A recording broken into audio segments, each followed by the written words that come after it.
Hello friends, welcome to Study Kar. मैं हूं आपका दोस्त प्रभाकर। आज के इस महत्वपूर्ण लेक्चर में हम आपके साथ डिस्कस करने वाले हैं 21 दिसंबर 2023 के मोस्ट इंपॉर्टेंट करंट अफेयर्स के क्वेश्चन। तो आप इस पूरे लेक्चर को बहुत ही ध्यान से लास्ट तक जरूर देखिएगा। आज का पहला और इम्पोर्टेंट क्वेश्चन है, डॉक्टर पूनम खेत्रपाल सिंह को किस देश के द्वारा national order of merit gold medal से सम्मानित किया गया है? आंसर हो जाएगा भूटान। तो भूटान की गवर्नमेंट के द्वारा अभी हाल ही में डॉक्टर पूनम खेत्रपाल सिंह को national order of merit gold medal से सम्मानित किया गया है। अब सवाल आता है कि डॉक्टर पूनम खेत्रपाल सिंह कौन है? तो डॉक्टर पूनम खेत्रपाल सिंह WHO की क्षेत्रीय निदेशक हैं। तो दक्षिण पूर्व एशिया में WHO की क्षेत्रीय निदेशक डॉक्टर पूनम खेत्रपाल सिंह को भूटान की गवर्नमेंट के द्वारा national order of merit gold medal से सम्मानित किया गया है।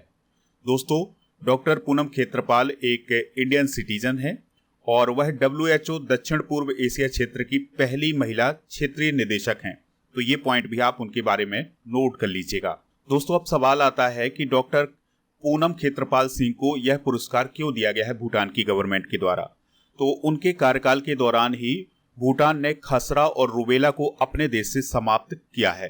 तो इसी योगदान के लिए भूटान की गवर्नमेंट के द्वारा यह पुरस्कार उन्हें दिया गया है। हाल ही में प्रदान किए गए कुछ प्रमुख पुरस्कार भी डिस्कस कर लेते हैं। तो चिल्ड्रन ऑफ नोवडी, जो कि एक इजरायली फिल्म है, इसे गोल्डन बंगाल टाइगर पुरस्कार दिया गया है अभी हाल ही में। डॉक्टर श्रीनिवास नाइक धारावत को विजनरी लीडर ऑफ आइकन पुरस्कार दिया गया है। Rijul many miss India USA 2023 बनी है। डैनियल बरेन बोएम और अली अबू अब्बाद को इंदिरा गांधी शांति पुरस्कार 2023 प्रदान किया गया है। अंतिम पंगाल को UWW rising star of the year चुना गया है। जावेद अख्तर को पद्म पाणि लाइफ टाइम अचीवमेंट पुरस्कार प्रदान किया गया है। डॉक्टर हेमाचंद्रन रवि कुमार को कर्मवीर चक्र पदक 2023 से सम्मानित किया गया है। पुष्पा भारती जी को 33वां व्यास सम्मान दिया गया है। बात आई थी यहाँ पर भूटान की। तो दोस्तों, भूटान की कैपिटल क्या है? थिम्पू। और भूटान के प्रमुख यानी राजा कौन है? तो जिग्मे खेसर नामग्याल वांगचुक। याद रखिएगा, ये अभी भारत की 8 दिन की यात्रा पर आए थे। प्रधानमंत्री कौन है? लोटे सेरिंग है। करेंसी 2 प्रकार की चलती है, यहाँ पर इंडियन रुपया भी चलता है। इसके अलावा नगुल ट्रम यहाँ की करेंसी है। भूटान ने रूबेला को सफलतापूर्वक अभी हाल ही में समाप्त किया है। दोस्तों, भूटान सभी आवारा कुत्तों की नसबंदी करने वाला दुनिया का पहला देश है। ये पॉइंट भी आप याद रख सकते हैं। आपसे एक और क्वेश्चन पूछा जा सकता है कि भारत के वह कौन कौन से राज्य हैं जिनकी सीमा भूटान से लगती है? तो पहला राज्य आप याद रखिएगा सिक्किम, दूसरा है पश्चिम बंगाल, तीसरा है असम और चौथा राज्य है अरुणाचल प्रदेश। तो 4 ऐसे भारत के राज्य हैं जिनकी सीमा भूटान से लगती है। दोस्तों, आप इस पूरे लेक्चर को बहुत ही ध्यान से लास्ट तक देखिएगा। लास्ट में आपसे क्वेश्चन पूछा जाएगा जिसका आंसर कमेंट बॉक्स में देना है। अगर आप चैनल पर पहली बार आए हैं तो सब्सक्राइब कर लें, बेल आइकन भी दबा लें, जिससे आपको समय पर सबसे पहले नोटिफिकेशन मिल सकेगा। PDF के लिए आप हमारे टेलीग्राम चैनल को ज्वाइन कर लीजिएगा। लिंक इसका डिस्क्रिप्शन बॉक्स में दिया गया है, या फिर आप टेलीग्राम पर जाइए, स्टडी कर ऑफिशियल सर्च करिए तो हमारा चैनल मिल जाएगा। वहां पर आपको PDF भी मिल जाएगा। इसके अलावा आप हमारे ऐप को डाउनलोड कर लीजिएगा। ऐप का लिंक डिस्क्रिप्शन बॉक्स में दिया गया है, या फिर आप इसे प्ले स्टोर से भी डाउनलोड कर सकते हैं। तो ऐप पर आपको e-book, test series, PDF, daily quiz ये सभी मिल जाएंगे। तो अगर हम PDF की बात करें तो मंथली करंट अफेयर्स की ई-बुक का PDF मिल जाएगा।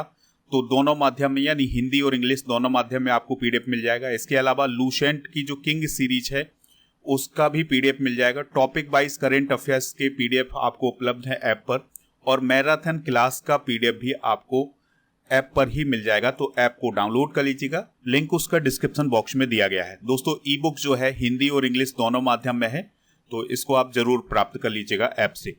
अगला क्वेश्चन है, बहुत ही इंपॉर्टेंट क्वेश्चन है, मेजर ध्यानचंद खेल रत्न पुरस्कार 2023 किसे प्रदान किया गया है?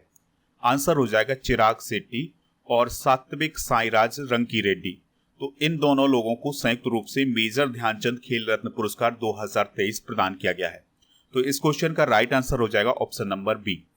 दोस्तों, अभी हाल ही में केंद्रीय युवा मामले और खेल मंत्रालय के द्वारा राष्ट्रीय खेल पुरस्कार यानी नेशनल स्पोर्ट्स अवार्ड 2023 की घोषणा की है, और ये जो पुरस्कार हैं ये 9 जनवरी 2024 को राष्ट्रपति भवन में प्रदान किए जाएंगे।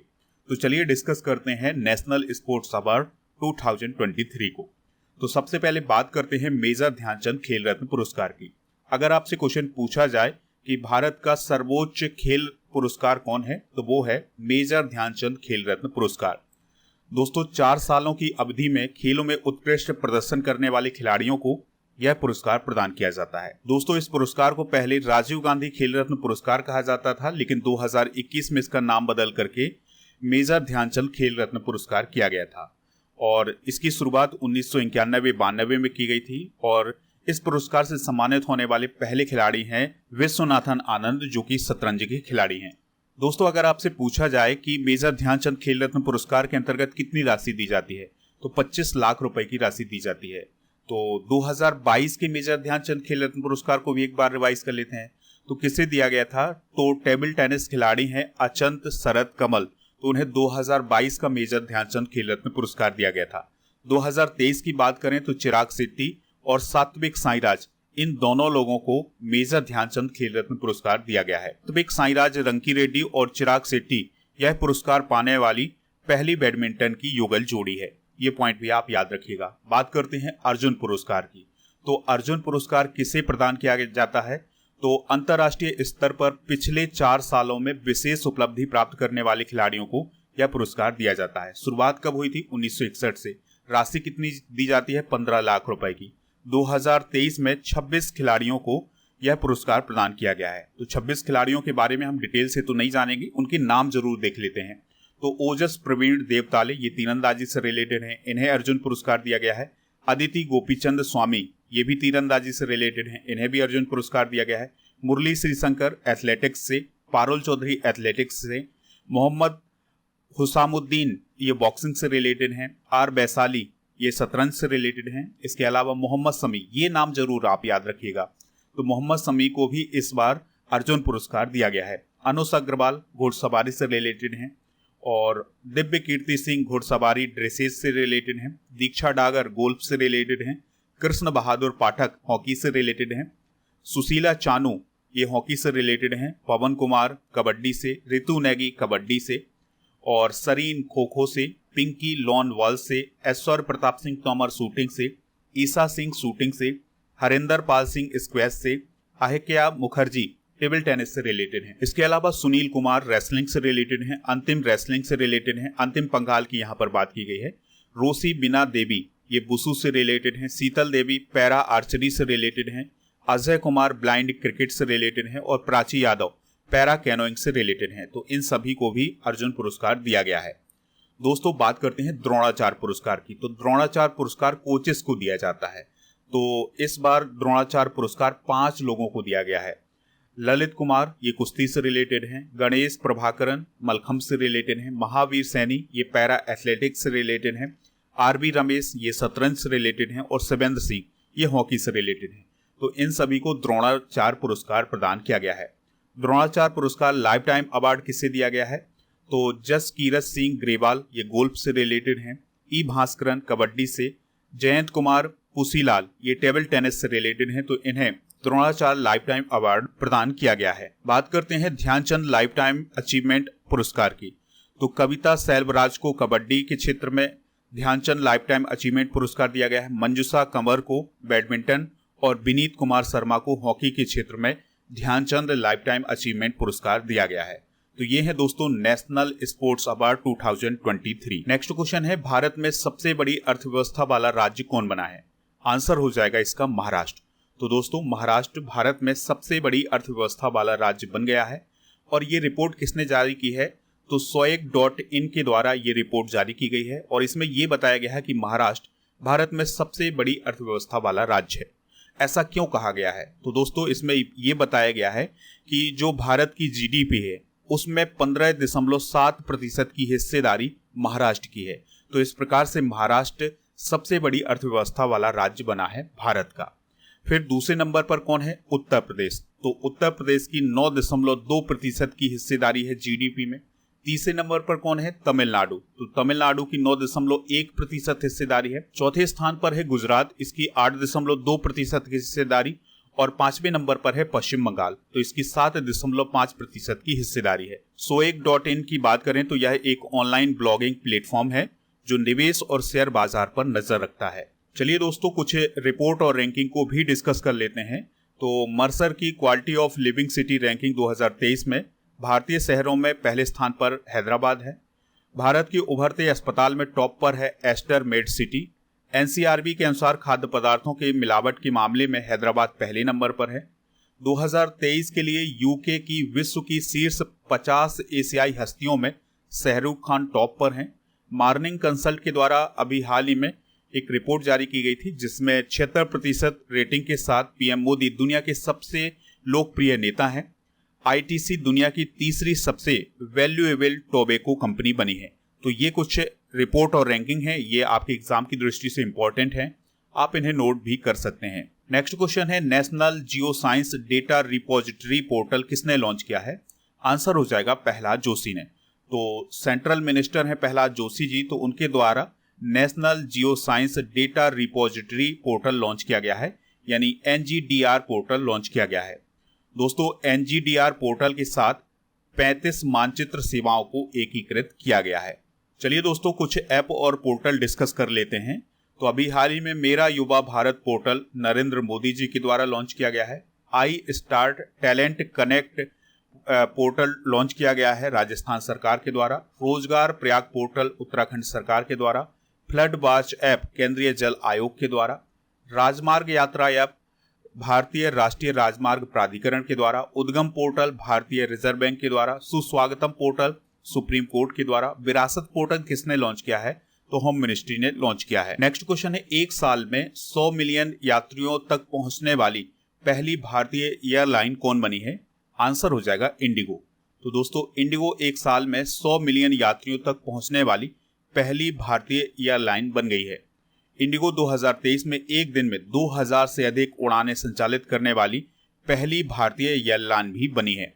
इंडिगो घरेलू और अंतर्राष्ट्रीय क्षेत्र में भारत की सबसे बड़ी एयरलाइन है। बात कर लेते हैं इंडिगो की। तो दोस्तों, इंडिगो की स्थापना अगस्त 2006 में की गई थी। मुख्यालय इसका गुड़गांव हरियाणा में है। संस्थापक हैं राहुल भाटिया और राकेश गंगवाल, और इसकी जो मूल कंपनी है वो है इंटरग्लोब एविएशन लिमिटेड। दोस्तों, मार्केट कैपिटलाइजेशन के हिसाब से इंडिगो दुनिया की 6वीं सबसे बड़ी एयरलाइन बन गई है। नेक्स्ट क्वेश्चन है, जल महोत्सव 2023 कहाँ शुरू हुआ है? आंसर हो जाएगा खंडवा में। तो मध्य प्रदेश के खंडवा में जल महोत्सव 2023 शुरू हुआ है और यह इसका 8वां संस्करण है। कहाँ शुरू हुआ है? तो यह खंडवा के इंदिरा सागर बैक वाटर में स्थित हनुवंतिया में शुरू हुआ है। दोस्तों, यह महोत्सव 20 फरवरी 2024 तक चलेगा। कुछ इंपॉर्टेंट महोत्सव भी डिस्कस कर लेते हैं। तो 31वां विश्व पुस्तक मेला अभी हाल ही में नई दिल्ली में आयोजित किया गया है। मोटा अनाज महोत्सव आगरा उत्तर प्रदेश में आयोजित किया गया था। अंतर्राष्ट्रीय होली महोत्सव पुष्कर राजस्थान में आयोजित किया गया है। 26वां राष्ट्रीय युवा महोत्सव हुबली धारवाड़ में आयोजित किया गया था। गान नगाई उत्सव मणिपुर में आयोजित किया गया है। इवो इनु इरेत्ता महोत्सव मणिपुर में आयोजित किया गया है। साड़ी महोत्सव विरासत नई दिल्ली में आयोजित किया गया है। अंतर्राष्ट्रीय पतंग महोत्सव अहमदाबाद में आयोजित किया गया है। सैन्य टैटू और जनजातीय नृत्य महोत्सव नई दिल्ली में आयोजित किया गया है। क्वेश्चन है, एसबीआई का बाजार पूंजीकरण यानी मार्केट कैपिटलाइजेशन बढ़कर कितना हो गया है? 6 ट्रिलियन रुपए हो गया है। तो दोस्तों, एसबीआई यानी स्टेट बैंक ऑफ इंडिया के शेयर 559.50 रुपए तक पहुंच गया है, जिसके कारण इसका मार्केट कैपिटलाइजेशन 6 ट्रिलियन पहुंच गया है। दोस्तों, बात करते हैं एसबीआई की। तो इसकी स्थापना 1 जुलाई 1955 को हुई थी। मुख्यालय इसका मुंबई महाराष्ट्र में है। अध्यक्ष हैं दिनेश कुमार खारा। यह एक सार्वजनिक क्षेत्र का बैंक है। स्थापना दिवस 1 जुलाई को मनाया जाता है। 1955 में भारत सरकार ने बैंक का राष्ट्रीयकरण किया और यह फिर भारतीय स्टेट बैंक बन गया था। दोस्तों, भारतीय स्टेट बैंक जल्द ही सिंगापुर और अमेरिका में योनो ग्लोबल ऐप लॉन्च करने वाला है। अभी कुछ समय पहले एक न्यूज आई थी कि एसबीआई के द्वारा भारतीय क्रिकेट टीम के पूर्व कप्तान महेंद्र सिंह धोनी को अपना ऑफिशियल ब्रांड एम्बेसडर बनाया गया है। तो ये बहुत ही इंपॉर्टेंट पॉइंट हो जाएगा। अगला क्वेश्चन है, FIH best player of the year किसे चुना गया है? आंसर हो जाएगा हार्दिक सिंह को। तो दोस्तों, इंटरनेशनल हॉकी फेडरेशन यानी FIH ने भारतीय पुरुष हॉकी टीम के मिडफील्डर हैं हार्दिक सिंह, तो उन्हें best player of the year चुना गया है। ये आप देख सकते हैं, ये हैं हार्दिक सिंह। इसके अलावा महिला हॉकी टीम की कप्तान है सविता पुनिया, तो उन्हें बेस्ट गोलकीपर चुना गया है। दोस्तों सविता पुनिया को बेस्ट गोलकीपर का लगातार तीसरी बार खिताब प्राप्त हुआ है। तो ये है भारतीय महिला हॉकी टीम की कप्तान सविता पुनिया। बात करते हैं इंटरनेशनल हॉकी फेडरेशन की। तो इसका गठन 7 जनवरी 1924 को हुआ था। मुख्यालय है इसका लॉजेन, स्विट्जरलैंड में। 140 इसके सदस्य हैं। अध्यक्ष हैं तैयब इकराम, सीईओ हैं थियरी वेल। नेक्स्ट क्वेश्चन है लीफ इरेक्शन लूनर पुरस्कार किसे प्रदान किया गया है? आंसर हो जाएगा इसरो को। तो दोस्तों अभी हाल ही में इंडियन स्पेस रिसर्च ऑर्गेनाइजेशन को होशाबिक संग्रहालय यानी होशाबिक म्यूजियम आइसलैंड के द्वारा लीफ इरेक्शन लूनर पुरस्कार से सम्मानित किया गया है। अब इसरो को यह सम्मान क्यों दिया गया है? क्योंकि आपको याद होगा कि चंद्रयान 3 इसरो की सबसे बड़ी सफलता रही है इस साल की। तो इसी उपलब्धि के लिए लीफ इरेक्शन लूनर पुरस्कार इस साल इसरो को दिया गया है। दोस्तों लीफ इरेक्शन लूनर पुरस्कार 2015 से होशाबिक संग्रहालय के द्वारा दिया जाने वाला एक वार्षिक पुरस्कार है और यह अन्वेषण यानी खोज के क्षेत्र में काम करने के लिए दिया जाता है। दोस्तों बात करते हैं इसरो की। तो इसरो की स्थापना कब हुई थी? 15 अगस्त 1969 को। इसरो का फुल फॉर्म क्या होता है? Indian space research organisation. Headquarter कहाँ है? तो इसका हेडक्वार्टर है बेंगलोर में। वर्तमान में इसके अध्यक्ष कौन है? एस सोमनाथ। एस सोमनाथ इसरो के 10वें अध्यक्ष हैं। ये पॉइंट भी आप याद रखें। नेक्स्ट क्वेश्चन है जेल महानिदेशक के रूप में किसने पदभार संभाला है? आंसर हो जाएगा महेश्वर दयाल। तो दोस्तों महेश्वर दयाल ने जेल महानिदेशक का अभी हाल ही में पदभार संभाला है। वह तमिलनाडु में नक्सल विरोधी अभियानों और आर्थिक अपराधों के लिए पुलिस महानिरीक्षक जैसे पदों पर रहे हैं। दोस्तों महेश्वर दयाल एक आईपीएस ऑफिसर हैं। तो वह जेल और सुधार सेवाओं के महानिरीक्षक अभी हाल ही में नियुक्त किए गए हैं। दोस्तों हाल ही में की गई कुछ महत्वपूर्ण नियुक्तियां डिस्कस कर लेते हैं। तो रूबेन अजार इजराइल के भारत में नए राजदूत बने हैं। मनीषा पाढ़ी भारत की पहली वुमेन एडीसी बनी है। रजत कुमार जैन फिनो पेमेंट बैंक के अध्यक्ष बने हैं। समीर साहब बीबीसी के अध्यक्ष बने हैं और जीतेश जॉन आईबीबीआई के कार्यकारी निदेशक बने हैं। कंचन देवी ICFRI की पहली महिला निदेशक बनी है। हर्ष कुमार भानवाला HDFC बैंक के निदेशक बने हैं। शकुंतला भाया अमेरिका के प्रशासनिक सम्मेलन में सदस्य बनी है। तो ये है हाल ही में की गई कुछ महत्वपूर्ण नियुक्तियां। चलिए दोस्तों अब हम कल के करंट अफेयर्स को एक बार रिवाइज कर लेते हैं, फिर इसके बाद जनरल नॉलेज के पिटारे को डिस्कस करेंगे। लास्ट में पूछेंगे आपसे क्वेश्चन जिसका आंसर कमेंट बॉक्स में देना है। तो कल का पहला क्वेश्चन था अब्देल फतेह अल सीसी किस देश के तीसरी बार राष्ट्रपति बने हैं? मिस्र। आईपीएल इतिहास में सबसे महंगे खिलाड़ी कौन बने हैं? Mitchell Starc. रमन सिंह किस राज्य की विधानसभा के अध्यक्ष बने हैं? छत्तीसगढ़। उत्तर प्रदेश सरकार ने राज्य में कितने साइबर अपराध पुलिस स्टेशन खोलने को मंजूरी दी है? 57। अंडर 19 एशिया कप 2023 का खिताब किसने जीता है? बांग्लादेश। भारत के पहले शीतकालीन वैज्ञानिक आर्कटिक अभियान का शुभारंभ किसने किया है? किरण रिजिजू ने। किस देश के गांसू और किंघाई प्रांत में 6.2 तीव्रता का भूकंप आया है? चाइना। किस केंद्र शासित प्रदेश में आनंद विवाह अधिनियम लागू किया गया है? जम्मू कश्मीर। भारत सरकार ने Delhi Meerut regional rapid transit system corridor के लिए किसके साथ लोन एग्रीमेंट किया है? एडीबी के साथ। अंतर्राष्ट्रीय मानव एकता दिवस कब मनाया जाता है? 20 दिसंबर को। तो ये थे कल के करंट अफेयर्स के क्वेश्चन। आज के जनरल नॉलेज के पिटारे में विश्व की प्रमुख जनजातियों के पार्ट 2 को डिस्कस करेंगे। तो मसाई जनजाति कहाँ पाई जाती है? अफ्रीका में। तुआरेग जनजाति सहारा मरुस्थल और अफ्रीका में पाई जाती है। जुलू जनजाति दक्षिण अफ्रीका में। बोअर जनजाति दक्षिण अफ्रीका में। बद्दू जनजाति अरब के रेगिस्तान में पाई जाती है। कुर्द जनजाति ईरान और इराक में। किर्गिज जनजाति किर्गिस्तान में पाई जाती है और यूकाधीर जनजाति साइबेरिया रसिया में पाई जाती है। तो ये हैं विश्व की कुछ प्रमुख जनजातियां। दोस्तों कल के करंट अफेयर्स में आपसे पूछा गया था कि दुधवा नेशनल पार्क किस राज्य में है? आंसर हो जाएगा इसका उत्तर प्रदेश। तो लगभग सभी लोगों ने इसका आंसर उत्तर प्रदेश बताया हुआ है। इसी प्रकार से आपसे एक और बीच में क्वेश्चन पूछा गया था कि 2008 में पहला आईपीएल का खिताब किसने जीता था? तो राजस्थान रॉयल्स ने जीता था। तो दोस्तों इसी प्रकार से आपसे जो क्वेश्चन पूछा जाए उसका आंसर आप कमेंट बॉक्स में जरूर बताइएगा। आज का क्वेश्चन है सात्विक साईराज रंकी रेड्डी का संबंध किस खेल से है? जो भी इसका राइट आंसर हो कमेंट बॉक्स में जरूर बताएं। हमें इंतजार रहेगा आपके आंसर का।